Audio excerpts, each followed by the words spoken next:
He probably thinks this is cheap.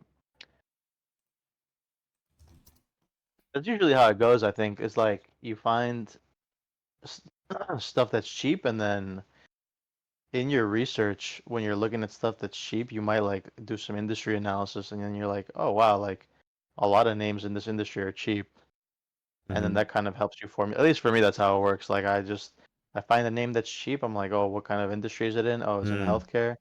Let me compare it to its peers, and I'm like, oh yeah, it's cheap, but I'm like, oh, these are cheap too. And then you start thinking like, ah, maybe this industry is cheap. Why is it cheap? Mm. Will it remain cheap? And then you form that kind of thing, And then there's one-off stuff. Like I like sometimes you own stuff that's cheap in a sector where everything else is expensive, and you're like, all right, All right. it's just a cheap company, I guess.